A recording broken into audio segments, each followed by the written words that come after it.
Good morning. Well, this wasn't what I expected to do today, but Sue said, "My daughter had a baby. I'm not coming home." I said, "That's okay. We'll handle it. We'll make it work." And so she was scheduled to talk today, and so she'll do her talk next week, and I backed mine up a week, so no problem. But baby Corey, picture on the door coming in, was born Friday night. After putting her in inducing labor Thursday night, so it was a long haul, and so baby Corey has come home.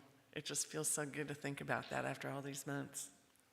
The book we're referencing this month is what Damien said, Tara Brach, True Refuge: Finding Peace and Freedom in Your Own Heart. And leaving home is those times when, even like Corey being born, he left the womb, that secure, warm place, and then he left it to enter what some of us might think of as a challenging world. And over time, when we are born and we grow up, we almost put what, like Tara said, put a spacesuit on. We put on a persona that protects us. And that persona helps create our womb, where we feel safe and secure. Now, sometimes that evolves into being defensive about life. And it can protect us by showing anger. When we are in our protective space and somebody challenges us, we can show anger, we can have anxiety, we can feel shame. But she refers to the spacesuit as this protective aura around us. And these negative strategies may help for a little while, but it really prevents us from feeling joy, prevents us from being spontaneous, I think. And it can end up being more like a prison. Now that you're in it and people have identified you as that, how do you change? Because people expect you to be consistent. So too frequently, our judgments point to our spacesuit, what we're wearing. Our anger points to our spacesuit, and our imperfections point to our spacesuit. And we can feel very alone in that instance. And it can feel like we're in a trance because we really aren't allowing our true self to shine through. And we've forgotten that there is this mysterious presence within and without us, everywhere present, that is our true nature. But we become so ingrained in who we show the world who we are. It's kind of like being caught in a dream. If you've had a dream and you really wish you would wake up, I've had those dreams like, I don't need any more of this, but the dream continues. Or you have such a good dream that you wake up anyway and you wait a minute, I want to go finish that one. So when we leave home, so to speak, we have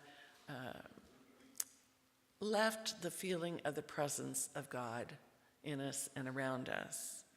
And when we left home, someday the rain comes and tries to wake us up, and that's when we seek a refuge. For the author, she believed in order to be truly happy, she had to purify her ego of all selfishness. So she went to several ashrams to try and purify herself. But she always came home with her other self, with her spacesuit on. She thought she had to get rid of 100% of her aggression or anxiety, all these emotions. And at the time, she was also an excellent yoga instructor, like the best of the best, but she never felt she was the best. She always felt imperfect. She could never get it right, which is that darn spacesuit. Once you put that on, it's really hard to let go of it. So she felt she was always short of her goal, and she became trapped. She wrote, "I became trapped in self-disgust." That's a pretty sad situation. She sought out false refuges. She overworked. She overconsumed.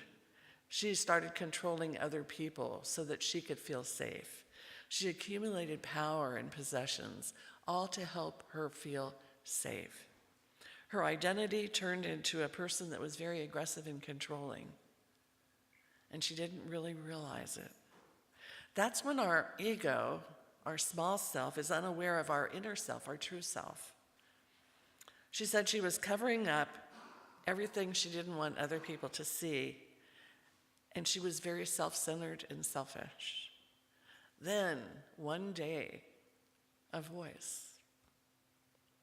This voice said, "Tara, what would happen if you didn't try to control the world? What would happen in just a moment if you didn't try to make things different?" And her fear came up, and she said it just felt like a vice squeezing her, this intense fear. And then she felt that familiar emotion of shame that she felt as a child. I can't do that. How can I let go? I've spent my whole life trying to reach a goal. Then all of a sudden she realized how sad it was to live in that kind of a world. How sad it was to feel so driven, overachieving, never realizing she was doing it beautifully. It was so sad, she said, to feel so alone. Because when you know you're not perfect and you know you're never getting it right, I don't care how many people tell you you're doing a great job, you don't believe it, so you do isolate and feel very alone.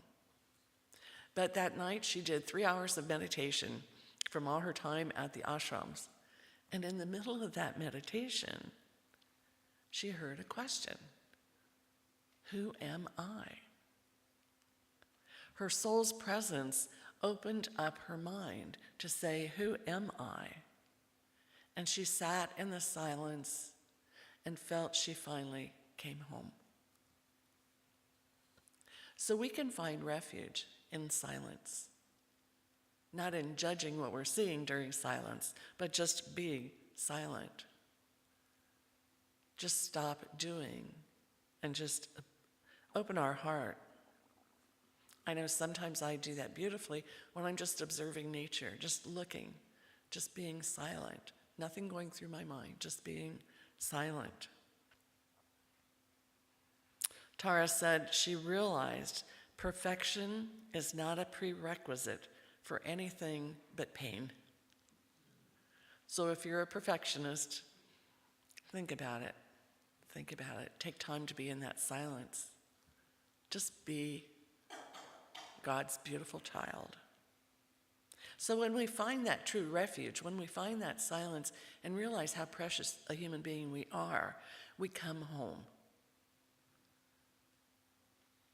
When we love life no matter what, we've come home. When we don't depend on things outside of ourselves to make us happy, we've come home. And that refuge eliminates all fears because we know we are loved and protected by the One. We want to trust life. We truly want to trust it, and we can. And sometimes life has different ideas and allows our fears to surface. But when we know how to come home, we can take ourselves back there at any point in time. An Indian teacher expressed it this way: when you realize your true nature, you feel complete, fulfilled, and free, and yet not always able to explain what happened. But when the veil of the trance lifts, pleasures and pains, hopes and fears that were bound up in our small spacesuit, our small ego, it no longer defines us. Instead, we can begin to trust life, trust the innocence of life, trust the goodness in life that has been obscured by that trance. Another way to recognize this experience of leaving home and coming home is in the I Ching. Now, you people who know Chinese can say it different, but I have no other way of expressing those two words, the I Ching. And I have the book Living the I Ching. And the author translates I Ching into the word changes. For example, when the sun rises, the moon sets. When the moon sets, the sun rises. It just changes. It's one of the most fundamental things in the I Ching. It's this limitlessness that is out there. It's just everything is limitless, and everything is seen as yin and yang, the world of opposites, light and dark, hot and cold, soft and hard. But these opposites aren't static.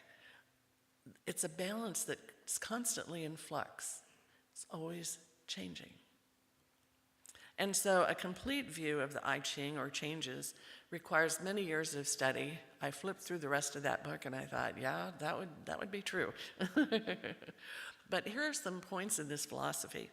Nature, society, and individuals all act through cyclical change. I look back in my life and I can see the cycles. I can see the cycles of enthusiasm, worry, hard work, easy work, all these different cycles in life. Cycles of change are driven by polar opposites called yin and yang. When a cycle reaches its zenith, it descends, and once it descends, it ascends. Once it descends, it ascends. Ethical acts reinforce life and maintain beneficial cycles, but selfish acts increase our isolation and can create destructive cycles. Cultivated persons are not sad when misfortune occurs. They use the occasion to seek errors within themselves. By cultivating humility, they fend off further misfortune. They're modest and careful. They're grateful and reverent. They consolidate their gains and prepare for the future of changes. These wise persons advocate spirituality, humility, reverence, and service to others as their highest standards. Because the truth, all endings are only transitions to more changes. So it all begins in silence, where we hear that still small voice within. The silence at midnight, the silence of the wind when it's at rest, the silence of birds when they're asleep, the silence right before the sun rises. In Hawaii, it's such a beautiful sunrise and then such a beautiful sunset as you anticipate that little green hue on the ocean. The silence is so beautiful. And the silence that comes with snow falling, and you see a fresh, what would you call it? Just a fresh covering of snow in the yard. And you know it will change. And it will change by your footsteps in the snow. And it will change by the sun coming and melting it. So silence is not the end, it's the beginning. It's the beginning of coming home. I remember a few years ago, Paul and I were in the Grand Teton National Park, and we rented this beautiful cabin, and we could see all the Tetons and the river, and it's a place of heaven you never wanted to leave. If you remember that kind of feeling at one of these places, it was so spectacular.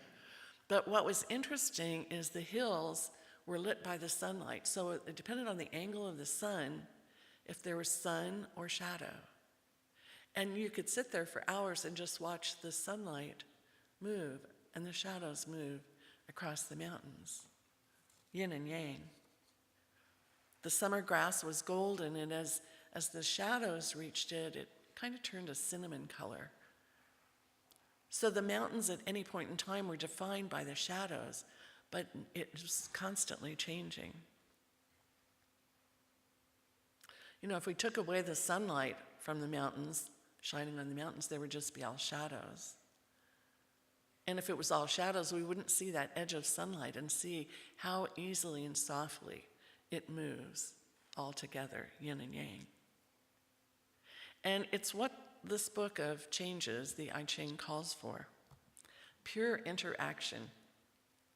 It's not a step-by-step progression. It's just life is a pure interaction.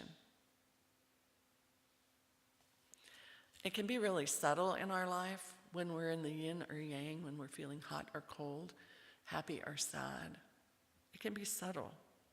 And so the author suggests that when we're in a riparian forest, which is a forest that has water flowing through it, it's very rich and watery and a lot of vegetation growth, that if we could track the sunlight on every leaf in the forest and the shadow that that leaf makes, we would see the constant yin and yang. You just have to imagine it. Just the slightest breeze in a riparian forest and the sunlight is just dancing everywhere. You have an idea of what it means to create balance in your life, the yin and yang of balance in your life. I'm inhaling air and exhaling air, and that's yin and yang. She says when you read, it's yin and yang because each time your eye stops on a word, you're perceiving what that word means. And then in a next moment, your eye moves again, and there's no thought. It's yang. So I never even thought reading could be yin and yang. Our daily lives are divided into periods of rest and activity. Our work lives, sometimes we're resting and sometimes we're very active. So there's this tension between what might be conceived as positive and negative, but it creates a dynamic balance in our life. There's no predestination, there's no script. God isn't up there pulling strings every day on your life to make you happy or sad. But when we have the feeling of coming home into the silence with the One, the author of True Refuge says it's better than being in an ashram. It's rich. When we come home, our hearts open. We feel tenderness, we feel love. We feel a greater sense of clarity about who we are. We're home here in our body, and we don't need that spacesuit to protect us. So when I saw the picture of Sue's daughter, Lindy, holding the baby, that smile said it all. That smile said it all. And to go from hours of labor into having this 8-pound child in your lap, the joy of that is not having had a child, I can't imagine, but I see that smile and I can tell what a joyous moment it is. So Corey, an individual soul, has chosen his parents, has come into this world after 9 months of living inside Lindy. And she's a beautiful singer, so I'm sure he's going to have a real zest for music and talent. So Corey comes out into this world, which some of us may think is a difficult place to be. But with Lindy and her husband and Charlie and Sue as grandparents, I mean, this baby has a very safe environment, a very loving environment to come in. And so today I want to end this with a treatment welcoming Corey home from his previous home to now this beautiful home with his beautiful family. So join with me. Because we know he is a beautiful creation of the One, just like each one of us is. And we all started like that, in the womb of our mother, spending time there thinking this is a great place, and then it's time to come to this home here on earth.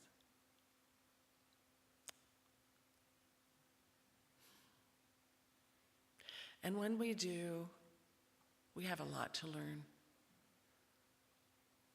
And so for baby Corey coming into the arms of his parents and grandparents, he'll learn so easily with such love. We know not all children are able to do that, but they come in here for their own experience, their own way of learning, of coming home, leaving and coming home to our true nature as children of God. So I celebrate all babies having the courage to come to this home, knowing they are loved by the One. They are supported. And the best we can in each one of our lives, we can help support all children by a smile, a kind word, playing with them perhaps, laughing with them perhaps, showing another soul who had the courage to come home here. This is a loving environment. We're safe. we're supported. So I give thanks for Corey and all of the people here in this congregation that have supported Lindy and her husband in this path, that has supported Sue and Charlie, that welcome this baby and know life is such a grand adventure, and the adventure begins. So I say thank you, Spirit, and so it is. So now we all smile.